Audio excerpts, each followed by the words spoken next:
Wow.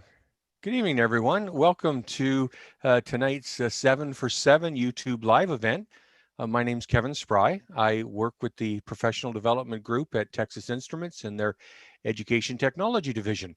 We're going to look at tonight something from our 7 for 7 session that's part of our international T Cubed conference that we host each year. And basically, the idea from of a 7 for 7 is that we have 7 educators that speak for 7 minutes on a topic that they are passionate about in education.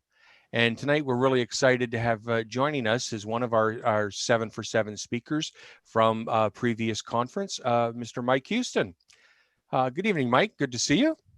Kevin, thanks for having Um, me tonight. yeah, great to have you on. Mike's famous in other areas too on our Tuesday night webinar program. So it's good to see him on a Thursday night as well.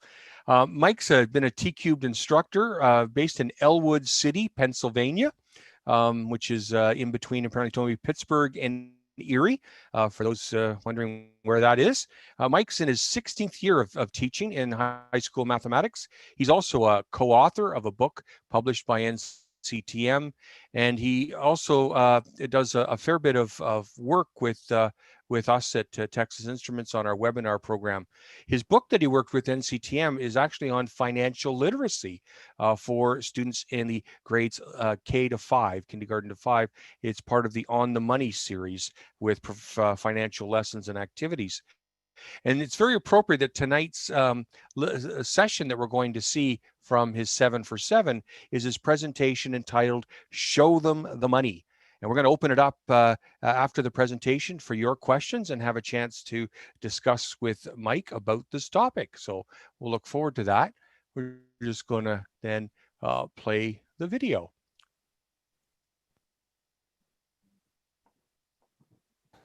And to begin the story, I want you to look at 3 pictures.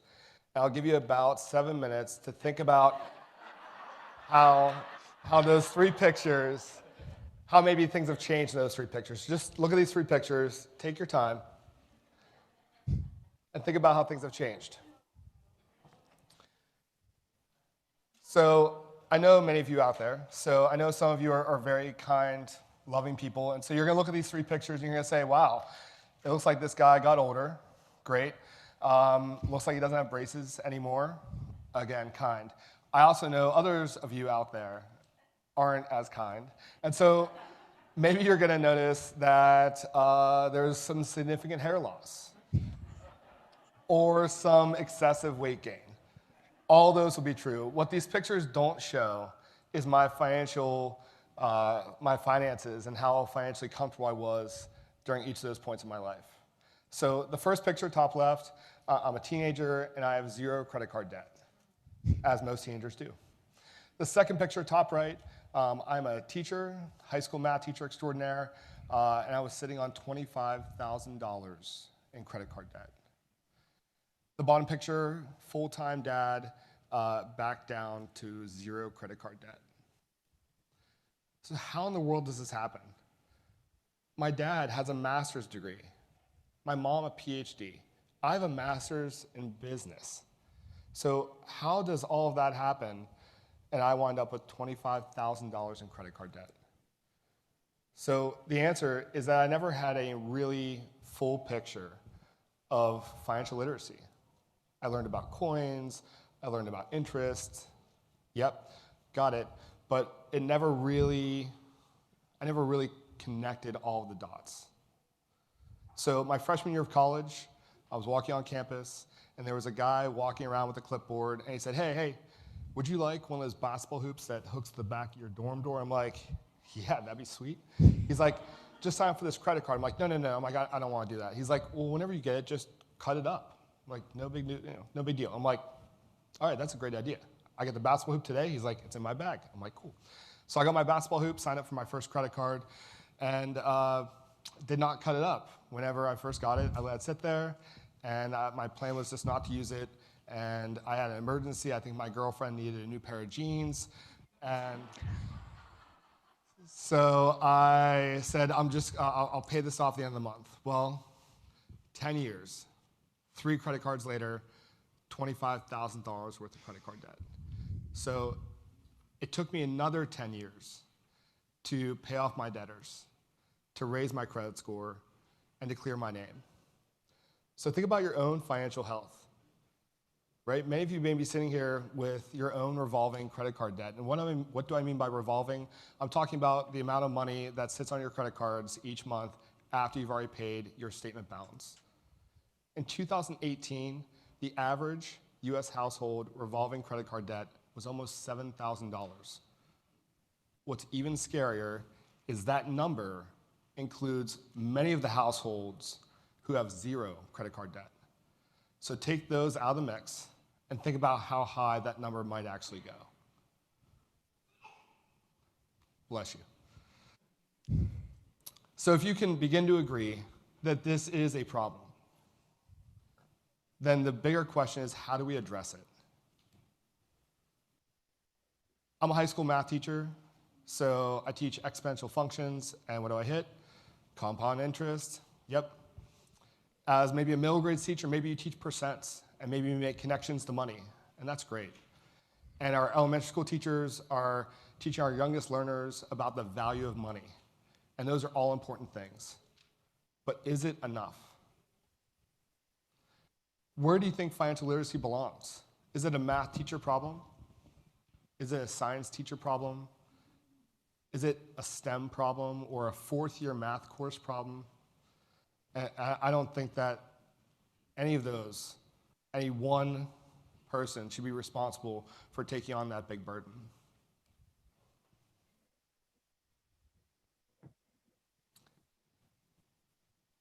We're going to hear, and you probably have already heard at this conference, a lot about STEM and the importance for STEM, and I couldn't agree more. I really think that financial literacy is something that I didn't think was very important until I went to go swipe that credit card on my second date with my wife, and it declined. And then I swiped another credit card, and that declined. And all of a sudden, I was sitting there on my second date with my wife, with my current wife now, and I couldn't pay for dinner. I had no cash. So that's pretty embarrassing for a guy wanting to take a girl out for dinner, and she had to pay. And she still married me, and man, that's saying a lot. But the 10 years that it took me to get out of that debt was some of the darkest 10 years of my life. And I mean, this is all while I'm teaching high school math. So I was making what I consider to be decent money, and I was still facing those kind of financial problems.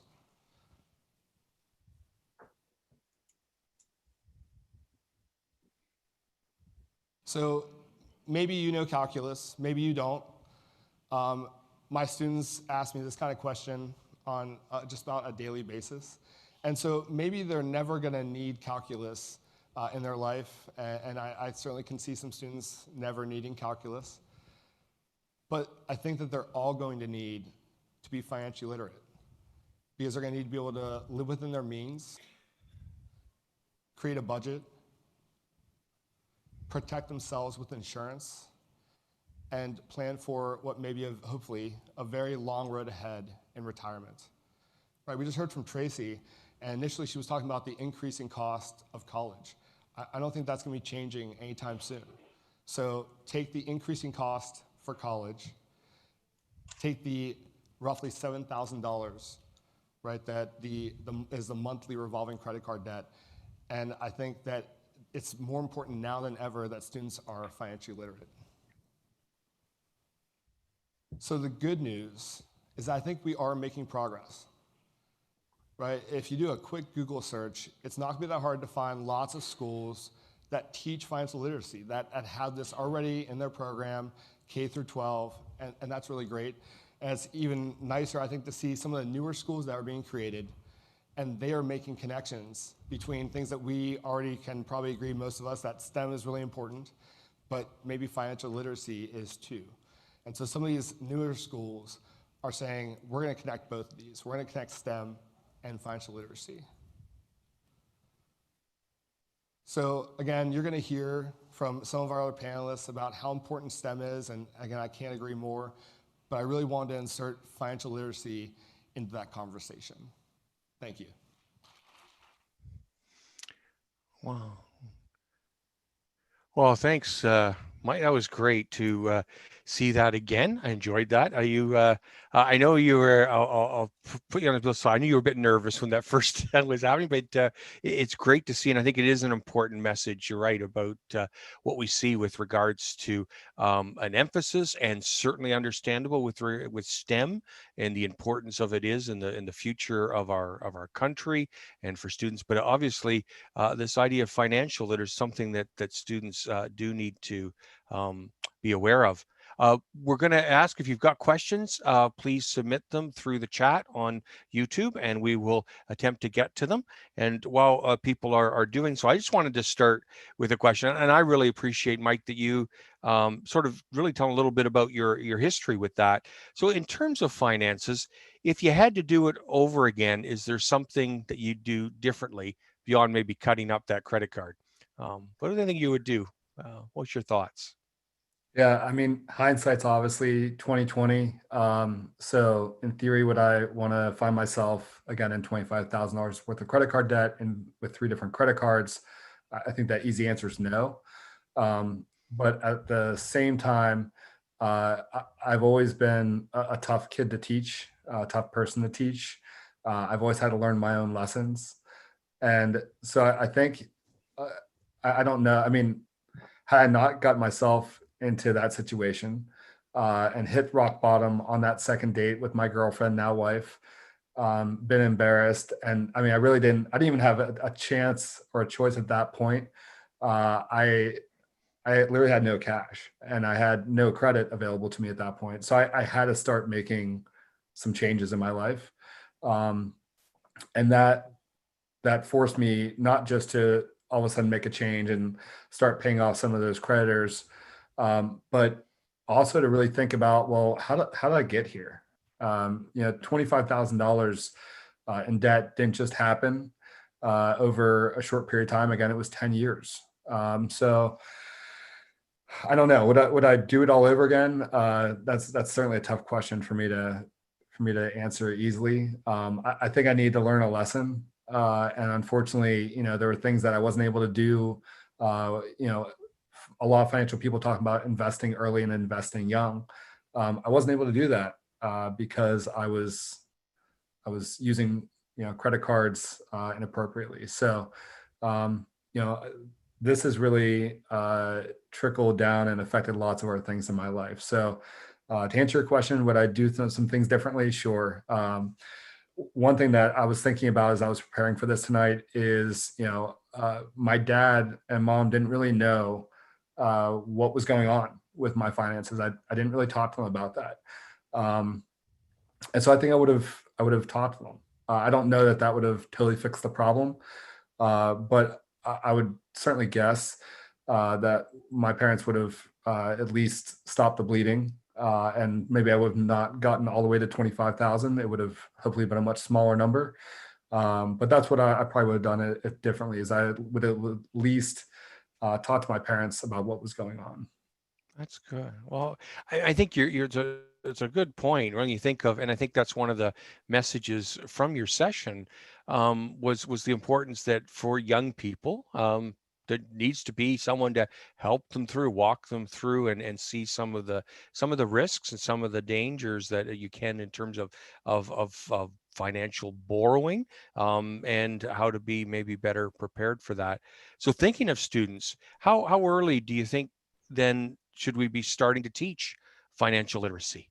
How early do you go? That's a great question. I think it'd be easy to say, oh, well, that's really a high school topic because there's lots of financial things that, math teachers could address in high school. And then you could look a little bit younger and say, oh, no, they need to start a little bit younger.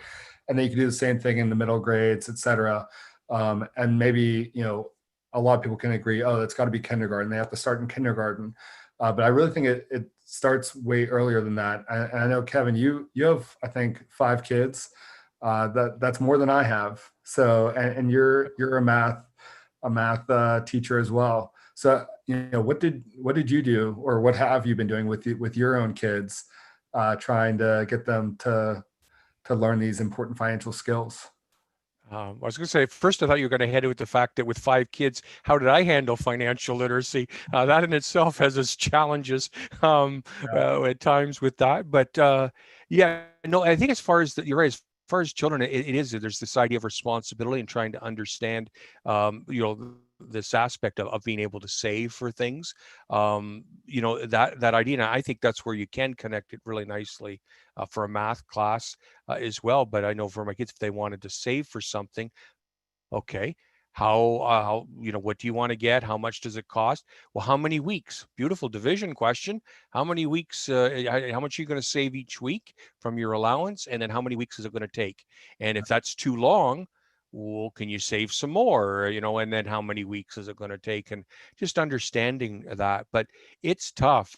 I mean, I know my one son had a challenge with student loans, because one thing about student loans is they're free, right? It sort of feels like that when the government gives you money, and but then you have to pay it back, and it becomes I think he learned quickly, of course, that challenge with compound interest and how things start to grow if you don't start paying it down. And so I don't think you're certainly alone in some of the challenges that people face. But I do agree. I think it's important to start young, to get this idea of what the money might mean. I know, just a little off topic, I myself found it always interesting. The credit card companies now even put how many years it'll take to pay off something if you pay the minimum balance. And that's a pretty scary statement sometimes when you see that. You think, wow, okay, I got to pay a lot more than the minimum.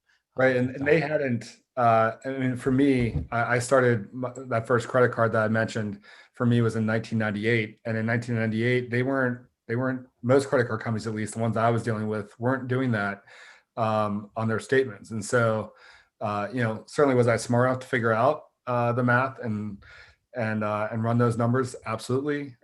Did I actually spend time to do that? Absolutely not. And so for me, again, I was using my credit cards just as cash, and I would get the statement in the mail, and sometimes I could pay it off every month. Sometimes I couldn't. Sometimes I could only make the minimum payment. Um, and and now, I mean, at least it's more in your face, and there's a number that says, hey, if this is all you're going to do, here's how long this is going to take. And the other thing that I think has changed since the late 90s with credit card companies is they were really great at looking at me and saying, hey, this guy is really using some credit. Let's up his credit limit by another $1,000 or $2,000 or whatever it was. And so whenever they did that to me, um, again, incorrectly, I'm ready to admit that now. But I always felt like I had like more breathing room, and I could go to this place this weekend or spend this or what have you. So I think now, again, I don't think they're allowed to do that. I think a lot of those policies and rules have changed, thankfully. But it was very easy and too easy for me to get into $25,000 worth of credit card debt. So, the original question I didn't really answer yet is, when should we start teaching these concepts to our kids? And I think your answer is great. I have a 3-year-old and a 5-year-old. And again, it's definitely challenging. The one thing that I think we as parents have the opportunity to do is we get the opportunity to start teaching our kids about financial literacy well before they ever hit grade school. And I think if we wait until they're in grade school and we just expect that it's going to be happening in grade school, I think it's really a disservice to them. It's probably too late. They're never too late to learn, but I think the earlier we can get to students, get to our kids, the better. One thing that we've tried to stick to in the Houston household is we'll go to the store with our kids, and they're grabbing this, or daddy, I want that. And if you're a parent out there, I'm guessing you'll realize that that's a pretty easy thing to succumb to their wants. Sometimes they're crying or whatever. It's just easier to say, here, you can have this. But again, what's that really teaching them? So we try really hard to go into stores with a list, whether it's the grocery store or a clothing store or, Target, whatever, Walmart. This is what we came in to the store for, and this is what we're shopping for today. And sometimes it's, it's gifts for whoever, and maybe it's gifts for our kids, which is great. But sometimes it's just a gallon of milk. And if that's all we're going in for is a gallon of milk, and my 3-year-old daughter sees, some unicorn that she wants, well, that's great. I'm glad that you saw that. If that's something that you want, like Kevin, like you said, that's something that we can save for. But we didn't come in for that today. So we're not going to walk out with that today. And I think teaching my kids a little bit about patience, which is hard for me, really definitely hard for them. Expectations. The expectation is that we're just coming in for these 3 things, and that's it. And we're leaving with these 3 things, not 4 or 5 things. So that's one thing that we try to do, is get to our kids early. Again, talk to them about saving and spending and sharing, and giving to charity.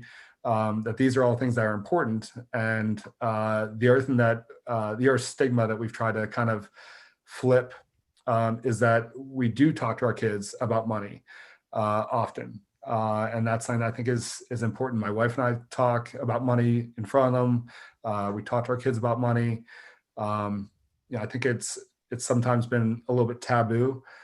Certainly with maybe my parents, that, we didn't talk about how much my dad made, or, things like that. And, I don't know that that's gotten us to a good place today. So, I'm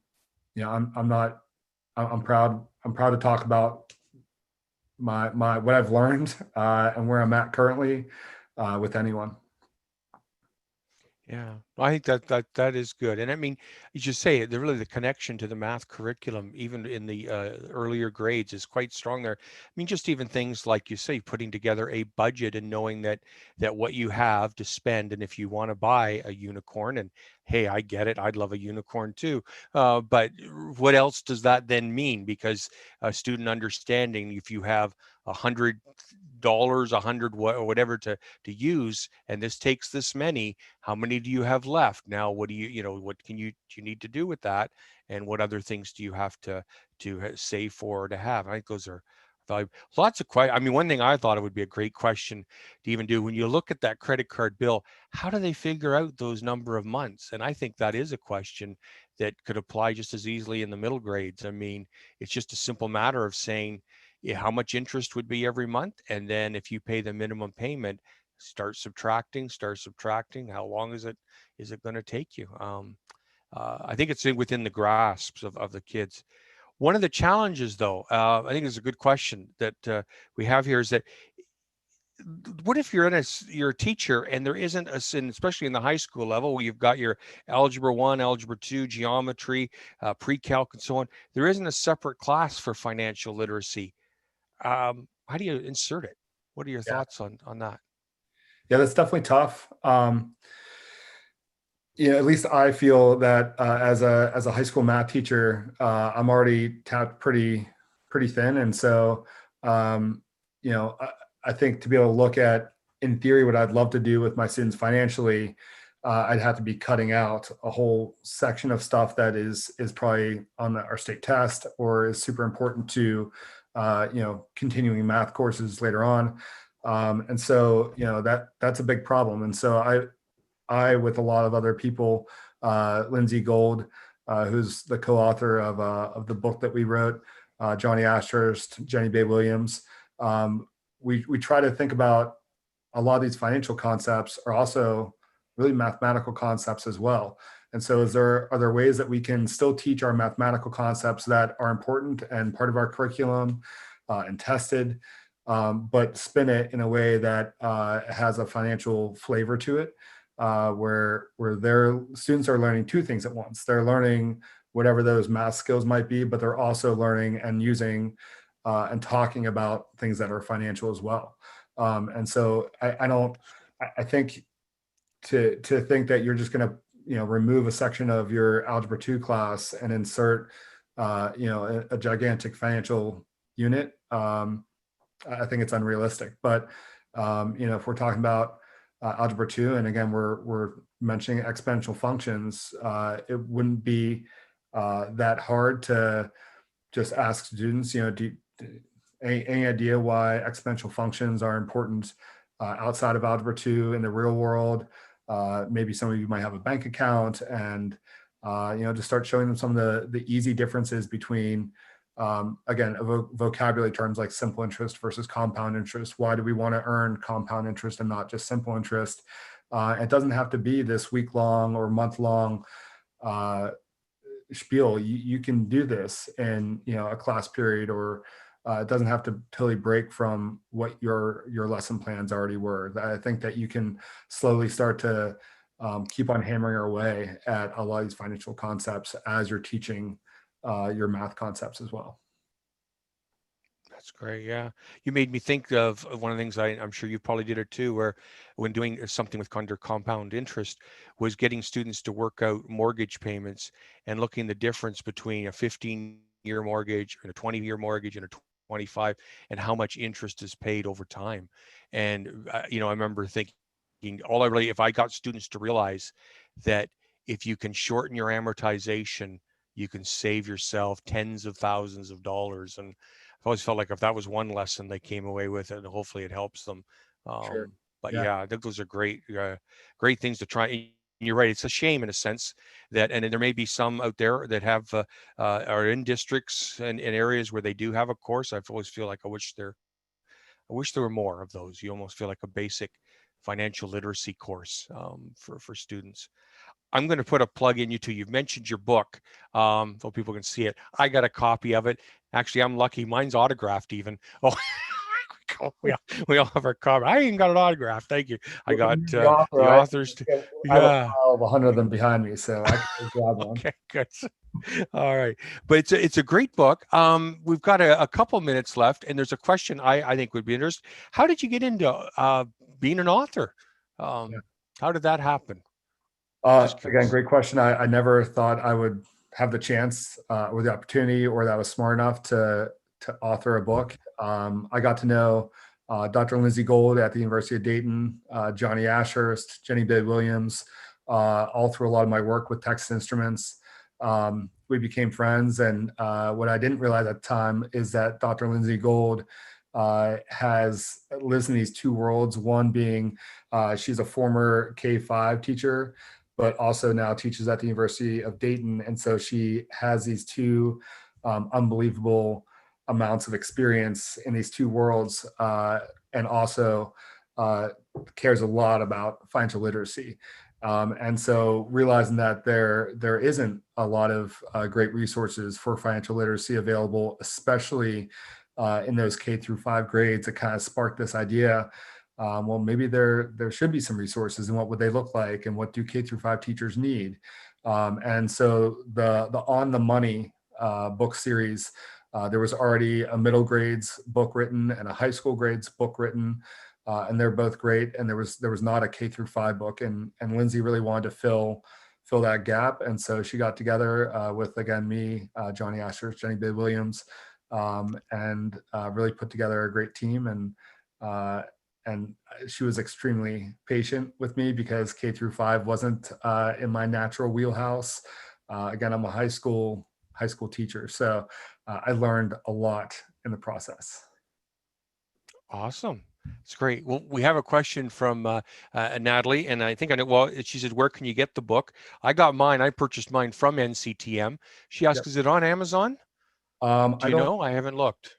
I think anytime I've looked, I don't think it is on Amazon. I think the only place that you can buy it currently is through NCTM. I know that there's Okay. both the hard print version and also a downloadable electronic version that's a little bit cheaper too.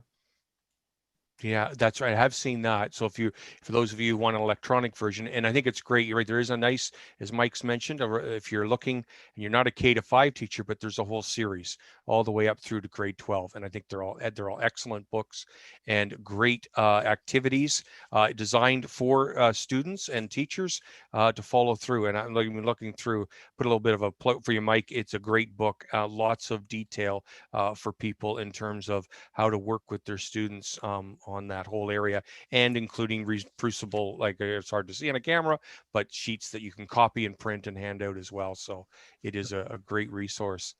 Thank you so much for joining us tonight. The times went quickly. Thank you for those of you who joined in with some questions. Sorry we couldn't get to everything, but we'll look forward to next week. We have another of our 7 for 7 replays, and this is with Pam Harris, and she's going to speak on the topic perspectives impacting pedagogy, and we're looking forward to speaking with Pam. And so thank you, Mike, for joining us. Stay safe, and hope everything continues to go well in the Houston household in Pennsylvania. So Thank you. always love that. Okay, take care. Bye-bye, everyone. Bye, everyone. Have a great night. Okay, thanks.